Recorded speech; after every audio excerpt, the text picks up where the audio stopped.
nouvelle vidéo sur ma chaîne YouTube, vidéo randonnée. On est dans les Alpes, aux alentours du Mont Rose. Grosse ascension à venir, on est en plein dedans. On vise la Punta Gnifetti.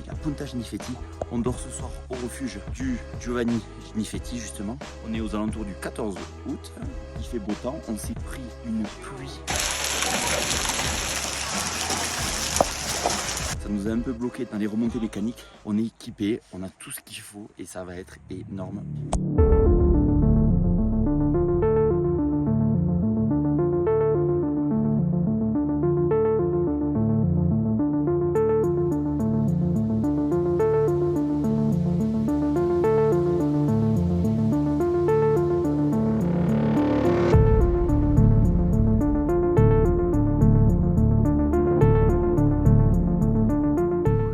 Là-bas, c'est le refuge Gnifetti. On en a encore pour 200 mètres de D+.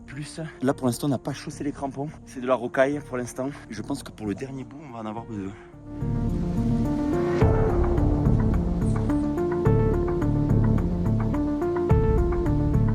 Bon les amis, bien arrivé au refuge Gnifetti. On va passer la nuit ici, on doit manger, check-in, parce qu'on l'a toujours pas fait, et on va se reposer au lit, parce que demain, on part, je pense, vers 4 ou 5 heures, pour la Punta Gnifetti, qui a 4500 et quelques petites soirées chill, avec cette vue là. Bon, c'était soit on payait un repas 20 €, soit on prenait des vieux sandwichs. Et qu'est-ce qu'on avait? Et ben des vieux sandwichs, mais on va quand même les apprécier. Oui. Il y a des petites bouteilles de vin là-bas. On prendrait pas une. Le Pétrus, ça parle le Pétrus. Regardez ces belles toilettes, oui. Et là, la vue, oh là là, c'est pas fake que ça. Oh. T'as mis le rooftop pour...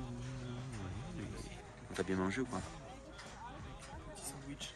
Petit Twitch. On a la petite chambre qui est prête. Il y a des couettes, on a pris le duvet. Bon, toi, heureusement, parce qu'il est tout mouillé le tien. Mal équipé. Réveil demain. 5 heures. 5 heures. Et ça va être énorme. Allez, bonne nuit. Mais la cambrison.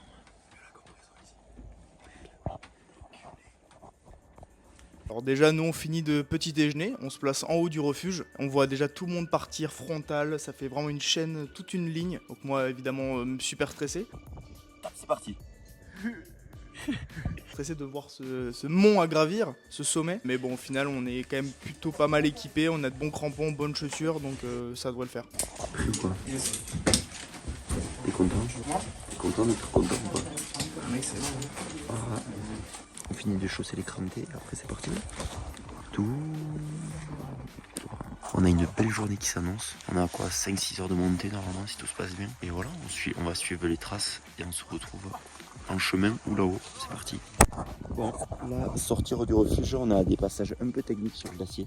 C'est pour ça qu'on a mis les crampons. Ça accroche bien sur la glace. On a des petites crevasses comme ça par exemple. Faut faire très attention. Mais il y a le tracé qui est déjà fait. Il y a du monde devant nous là.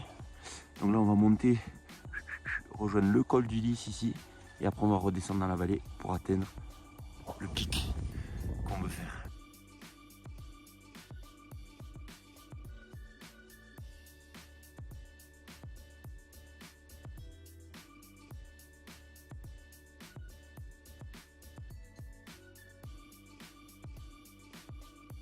Et bien, comme sur les vidéos Everest que je pense que vous avez dû voir, c'est tout le monde est bloqué, on va dire, il n'y a qu'une seule voie possible, il y a du monde de partout, donc en fait on est obligé d'attendre, ça temporise. On arrive bientôt à 4000 et je crois que c'est les bouchons,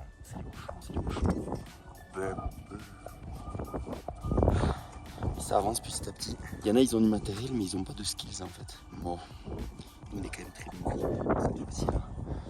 Je sais, il y en a, ils ont les cordes mais comme ils avancent pas un gramme. C'est comme ça la vie. On arrive à un joli pic aux alentours de 1173 avec le petit drapeau italien là-haut. On y arrive. Magnifique. Hein. Il y a un panorama là, c'est la folie furieuse. À la fin de ce col, on commence à voir le refuge. Petite pause à 4250. On le voit, le petit refuge où on doit aller, il est tout droit là-bas. Passer cette barre des 4000, le manque d'oxygène se fait ressentir. L'effort il est bon. On a une petite ivresse là. J'ai mis les petites lunettes de glacier et ça repart. On se rejoint petit à petit. Tout droit. Pareil, on suit la trace tranquillement. Là, c'était quand même très paisible. Beau panorama, c'était magnifique. Je crois qu'on voyait le Cervin, mais pas sûr, il faudra confirmer ça. Là, on est en train de traverser le col Gnifetti. Plutôt accessible. C'est tranquille, ça monte doucement, il y a déjà des traces. Là, on a une vue encore une fois. Et on arrive, en fait, on voit le refuge, on est à 4200, 4300. Là, chaque pas, en fait, le cardio, il est à 10 000. En fait, on sent vraiment l'altitude, hein. Chaque pas que tu fais, c'est vraiment comme si on avait fait 15 ou 20. Oh, mec, on est à 4500 mètres là. 4500. On a une vue aussi là. Mais bon, on avance petit pas par petit pas, et puis on arrive jusqu'au refuge.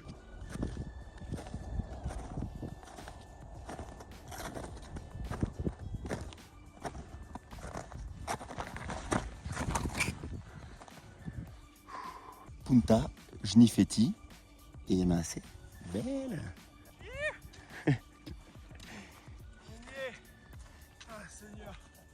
Seigneur. On dort ici, oui. Un grand check là. Parce que là, je pense qu'on est pile devant ce drapeau là. On est énorme. Oh là là là.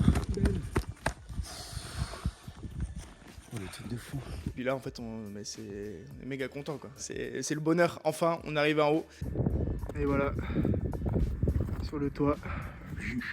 Monde. Presque le toit d'Europe. Ça attend ça. Sur la fin là. Minute, petit café si possible. Ils sont chauds, Et après. Et ouais, on est à 4562 mètres. La folie. Le 9e toit le plus haut d'Europe. On peut s'asseoir à notre table et dire ma maison est plus haute que la tienne. À part lui là. Lui il peut le dire. Oui. Lui il peut le dire. Allez, on va se reposer un peu et ça repart en bas. Regardez ce vide là. 3, 2,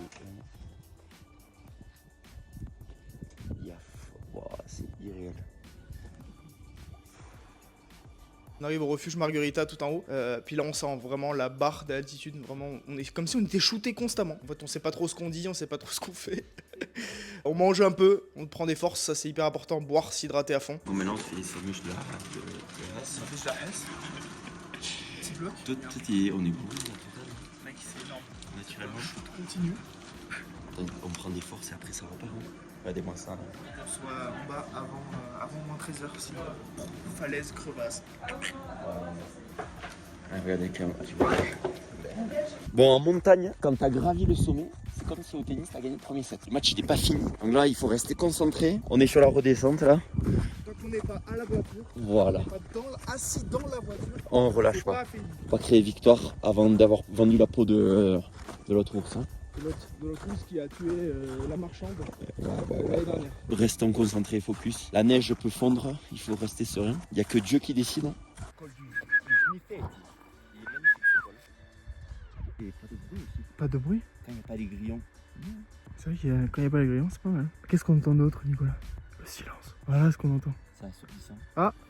Oh, Eh non, il y a un mort. Il y a un mort, il y a l'hélico et voilà, putain. voilà. T'es tranquille. You have no room. Get out of here.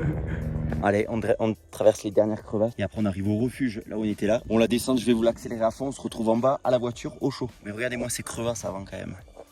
Mamacita. Et arrivé au refuge, on sentait quand même un peu la faim, mais il restait quand même une belle partie rocheuse. On a enlevé les crampons et après on allait prendre le téléphérique pour nous ramener en bas à Alagna, le petit village où on avait posé la voiture. Et voilà, arrivé à la voiture, on est exténué, fatigué. Oh, mais ça sent l'arrivée, oui. On vous fait un petit débrief juste après, tranquillement. Posé, là on est bien arrivé, on est exténué, on est vidé de sens et d'émotions et de sensations même. Et voilà, on se fait un débrief à froid tranquillement. Bon, qu'est-ce qu'on avait sur nous? Avec Victor, on avait à peu près le même matériel. Déjà, crampons, très important, sur des chaussures assez rigides. Les guêtres pour éviter que la neige rentre dans les chaussures. Ensuite, on avait quand même les bâtons quand c'était assez plat. Ça, c'était la folie. Et les piolets nous ont servi quand même à... Ils nous ont servi à quoi les piolets? En fait, ils ne servaient à rien, on n'a pas glissé. Non, je rigole. Pour planter quand il y a un rebord à côté. Des gants chauds, une casquette, lunettes, force 4 pour les glaciers. Après, il y a du petit matos à l'intérieur, de la bouffe. Et avec ça, on peut monter les glaciers. Après, c'est conseillé quand même de prendre des cordes pour les crevasses. Mais on a tenté ça, c'est passé. On a été prudent. L'encordement, les gars!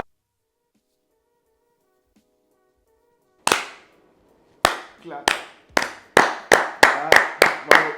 Bravo, bravo. Bon, eh ben, on l'a fait. On l'a fait, mec. On l'a fait. Là, on est dans un petit Airbnb 2 jours après. Il s'est passé des trucs entre temps parce que je pense qu'on a eu le mal de l'altitude. On est redescendu et on a chopé. La crève. On a chopé la crève, quoi. Et on a chopé la crève En totale. toute une nuit. Et c'était un enfer, quoi. Il a vomi, on a tous vomi. On n'a pas de vidéo, mais c'était une horreur. La nuit juste après, on a passé un enfer. On a fait que vomir, être malade, des sueurs froides. Après, voilà, petit message prévention. Bien sûr, si c'était à refaire, je pense qu'on s'encorderait. Ouais. C'est le mieux à faire, hein, même si voilà, ça. Des fois, ben, là, tous les gens qui se sont encordés, ben, leur corde n'a pas servi. Mais si jamais il y a un accident, si jamais on tombe dans les crevasses, ça peut toujours servir. Je pense que voilà, c'est toujours bien de s'encorder dans ce genre de situation. Mais voilà, on a été quand même très très prudent et on l'a fait tranquillement. En tout cas, j'espère que vous avez kiffé cette vidéo. Petite vidéo montagne, tranquillement comme on les aime. Le pouce bleu. Laissez Le pouce bleu pour le référencement, les petits commentaires. Petit commentaire. Voilà, évidemment. N'hésitez pas à nous dire si vous voulez faire la même chose que nous. N'hésitez pas aussi à dire si vous voulez pas le faire, tout court. N'hésitez pas à le dire si il y a d'autres sommets que vous voulez faire vous. Et n'hésitez pas à nous dire que si vous allez bien. Et il y en a assez. Allez, ciao, ciao. Ciao.